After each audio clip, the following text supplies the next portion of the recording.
வணக்கம். ஆகஸ்ட் 6ஆம் தேதி இன்னைக்கான முதல் பதிவு. பங்குச்சந்தையில் நடந்த சில விஷயங்களை விரைவாக பார்க்கலாம். முக்கியமான தகவல், நான் செபி ரெஜிஸ்டர்ட் அட்வைசர் கிடையாது. நம்ம சேனல்ல இருந்து எப்போதுமே ஸ்டாக் ரெக்கமெண்டேஷன்ஸ் கிடையாது. யூடியூப் சேனல் மட்டும் இல்லைங்க, மற்ற சோஷியல் மீடியா பிளாட்ஃபார்மான இன்ஸ்டாகிராம், வாட்ஸ்அப், டெலிகிராம்ல இருந்து கூட நாம ஸ்டாக் ரெக்கமெண்டேஷன்ஸ் வழங்குவதில்லை. மேலும் பணத்தை வாங்கிட்டு எந்த சேவையும் வழங்குவது இல்லை. பல போலியான குரூப் இயங்கிட்டு இருக்கு. தயவு செய்து ஜாகிரதையாக இருங்க. இந்த வீடியோவில் காட்டக்கூடிய அனைத்து கம்பெனிகளும் வெறும் இன்ஃபர்மேஷனல் பர்பஸ்க்காக மட்டுமே முதலீடு செய்யுங்கன்னு சொல்கிற வீடியோ கிடையாது. எந்த ஒரு முதலீட்லையும் ரிஸ்க் இருக்கும். ரிஸ்க் புரியாமல் இன்வெஸ்ட் செய்யாதீங்க. ரிஸ்க் புரியலன்னா தயவு செய்து இன்வெஸ்ட்மெண்ட்டை தவிர்த்துருங்க. நம்ம ருபி டிரைவர் சேனலை ஆதரிக்கிற அனைத்து நல்ல உள்ளங்களுக்கும் நன்றி. சில இண்டிவிஜுவல் ஸ்டாக்ஸ் மற்றும் செய்திகள் விரைவாக பார்க்கலாம். நேற்று நிஃப்டி ஒரு பெரிய வீழ்ச்சியை பார்த்துருந்தது. கிட்டத்தட்ட 3% ரெட்டில் க்ளோஸ் ஆகியிருக்கு. பெரும்பாலான உலக மார்க்கெட்ஸும் நேற்று ஒரு பெரிய வீழ்ச்சியை பார்த்துருந்தது. ஃபாரின் இன்ஸ்டிடியூஷனல் இன்வெஸ்டர்ஸ் நேற்று 12,724 கோடி ரூபாய்க்கு வாங்கியிருக்கிறாங்க. 22,798 கோடி ரூபாய்க்கு விற்பனை நடத்தியிருக்கிறாங்க. நெட் செல்லர்ஸாக இருந்திருக்கிறாங்க 10,074 கோடி ரூபாய்க்கு. டொமஸ்டிக் இன்ஸ்டிடியூஷனல் இன்வெஸ்டர்ஸ் 23,766 கோடி ரூபாய்க்கு வாங்கியிருக்கிறாங்க. 14,611 கோடி ரூபாய்க்கு விற்பனை நடத்தியிருக்கிறாங்க. நெட் பையர்ஸாக இருந்திருக்கிறாங்க 9,155 கோடி ரூபாய்க்கு. இந்த யூஎஸ் மார்க்கெட்ஸும் ஒரு பெரிய வீழ்ச்சியை பார்த்துட்டு கிட்டத்தட்ட 2% ரெட்டில் க்ளோஸ் ஆகியிருக்குன்னு நினைக்கிறேங்க. இன்னொரு முறை சரி பார்க்க வேண்டும்.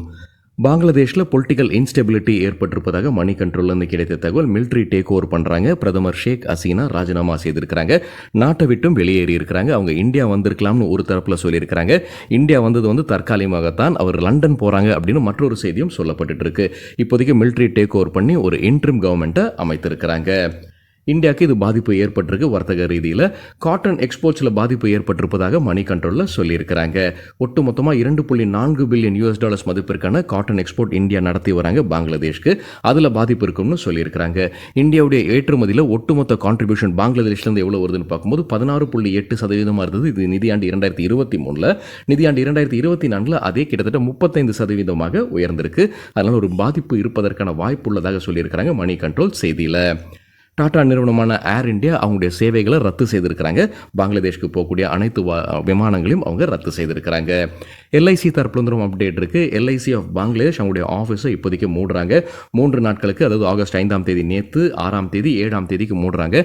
அங்கே இருக்கக்கூடிய அரசு இப்போதைக்கு கர்ஃப்யூ ஆர்டர் கொடுத்துருக்கிறாங்க. ஊரடங்கு உத்தரவு பிறப்பித்திருப்பதாக அப்டேட் கொடுத்துருக்கிறாங்க மணி கண்ட்ரோல் செய்தியில்.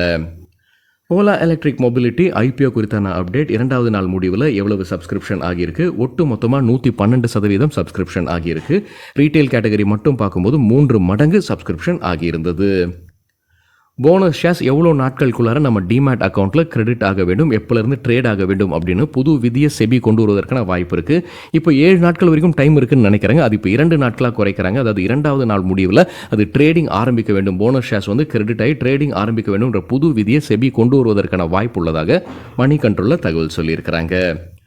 பாரதி ஏர்டெல் குவார்ட்டர்லி ரிசல்ட் வெளியிட்டிருக்கிறாங்க. டேட்டா கிடைத்தது மணி கண்ட்ரோலிருந்து. நெட் ப்ராஃபிட் 4,160 கோடி ரூபாய், இயர் ஆன் இயர் 2 மடங்கு அதிகரிச்சிருக்கு. அவங்க எதிர்பார்த்தது காட்டிலும் அதிகமாக தான் வந்திருக்குன்னு சொல்லியிருக்கிறாங்க மணி கண்ட்ரோலில். ரெவென்யூ 38,506 கோடி ரூபாய், இயர் ஆன் இயர் 3% அதிகரிச்சிருக்கு. ஆவரேஜ் ரெவென்யூ பர் யூசர் 211 ரூபாய், இயர் ஆன் இயர் 5.5% அதிகரிச்சிருக்கு. ஏர்டெலுடைய பார்ட்லி பெய்ட் ஷேர்ஸை ஃபுல்லி பெய்ட் ஷேர்ஸ் ஆக்குவதற்கு இன்னும் தாமதம் ஆகும் அப்படின்னு மணி கண்ட்ரோலில் சொல்லியிருக்காங்க. இப்போதைக்கு ஏர்டெலுக்கு ஃபண்டு தேவைப்படல, அதனால் அது பார்ட்லி பெய்ட் ஷேர்ஸாக கண்டினியூ ஆகும். அது ஃபுல்லி பெய்ட் ஷேர்ஸாக மாற்றினாங்கன்னா கூடுதலாக 15,000 கோடி ரூபாய் கிடைக்கும் ஏர்டெலுக்கு. இப்போதைக்கு அந்த முடிவை அவங்க எடுக்கல, அது தாமதம் செய்வதாக மணி கண்ட்ரோலில் சொல்லியிருக்கிறாங்க. ஏன்னா அவங்க கைவசம் கேஷ் ரிசர்வ்ஸ் இருக்குன்னு. பார்ட்லி பெய்ட் ஷேர்ஸ் அவங்க கொண்டு வந்தது ரைட்ஸ் இஷ்யூ வழியாகத்தான் கொண்டு வந்திருந்தாங்க. அப்போ முதல் தவணையில் 5,247 கோடி ரூபாய் ஃபண்ட் ரைசிங் பண்ணியிருக்கிறாங்க பார்ட்லி பெய்ட் ஷேர்ஸை வழங்கி.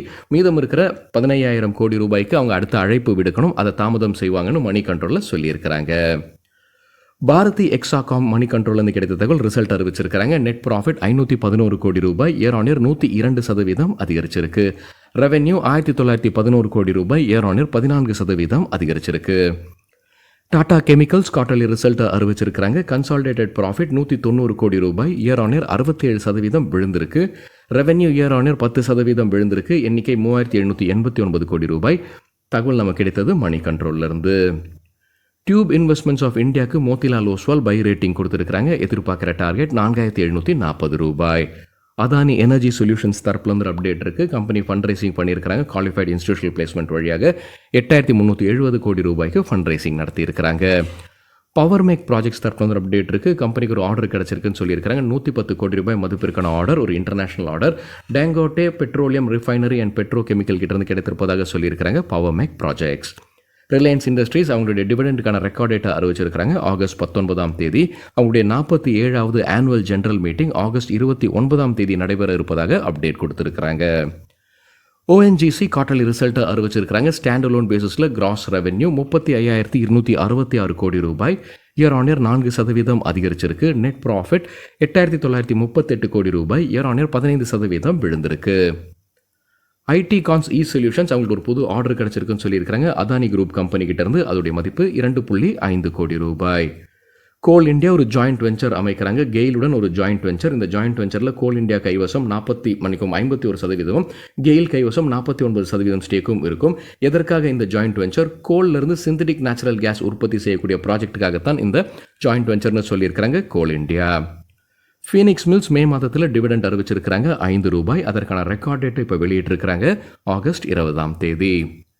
ஹனிவெல் ஆட்டோமேஷன் மணி கண்ட்ரோல்லேருந்து கிடைத்த தகவல் குவார்ட்டர்லி ரிசல்ட் வெளியிட்டிருக்கிறாங்க. நெட் ப்ராஃபிட் 136 கோடி ரூபாய், இயர் ஆன் இயர் 32% அதிகரிச்சிருக்கு. வருவாய் 960 கோடி ரூபாய், இயர் ஆன் இயர் 3% அதிகரிச்சிருக்கு.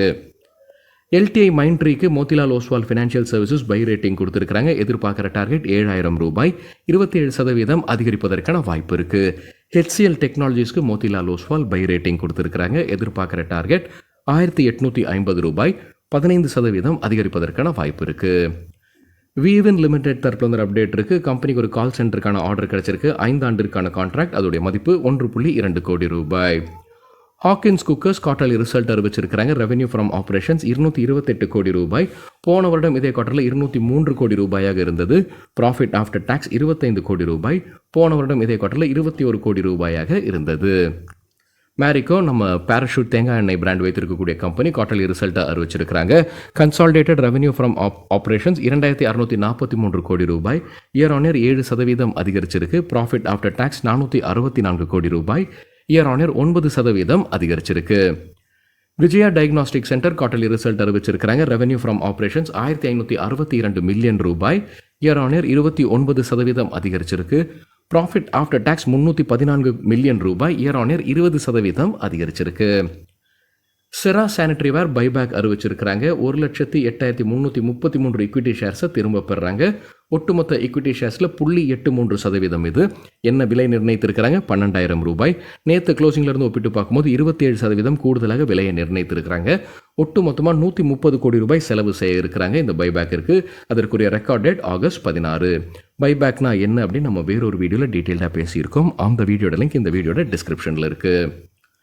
பயோகான் கம்பெனி தரப்பு வந்து அப்டேட் இருக்குது. ஆந்திர பிரதேஷ் ஆலையில் United States Food and Drug Administration ஆய்வு நடத்தியிருந்திருக்கிறாங்க ஜூன் 17 21 வரைக்கும். அதுக்கு இப்போது எஸ்டாப்ளிஷ்மெண்ட் இன்ஸ்பெக்ஷன் ரிப்போர்ட் வெற்றிகரமாக கொடுத்துருப்பதாக சொல்லியிருக்கிறாங்க பயோகான். பஜாஜ் கன்சியூமர் கேருடைய ஷேர்ஸை குவாண்ட் மியூச்சுவல் ஃபண்ட் வாங்கியிருக்கிறாங்க. 1.89% ஸ்டேக் வாங்கியிருப்பதாக மணி கண்ட்ரோல்லேருந்து கிடைத்த தகவல்.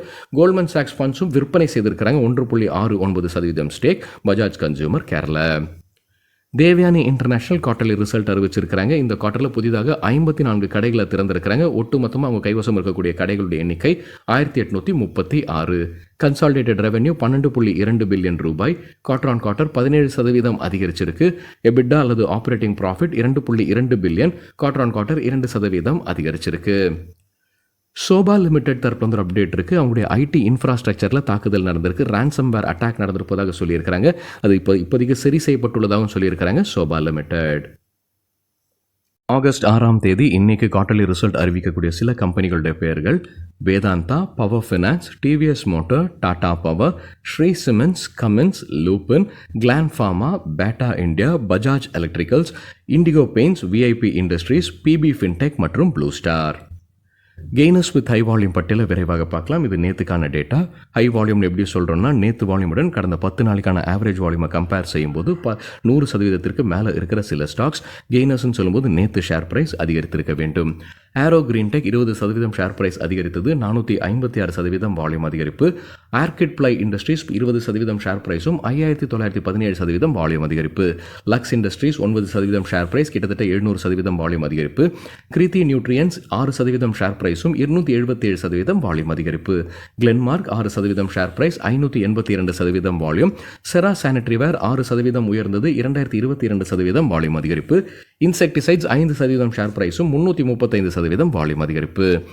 லூசர்ஸ் வித் ஹை வால்யூம் பட்டியலில் நியூக்ளியஸ் சாஃப்ட்வேர் 15% விழுந்தது, 500% வால்யூம் அதிகரிப்பு.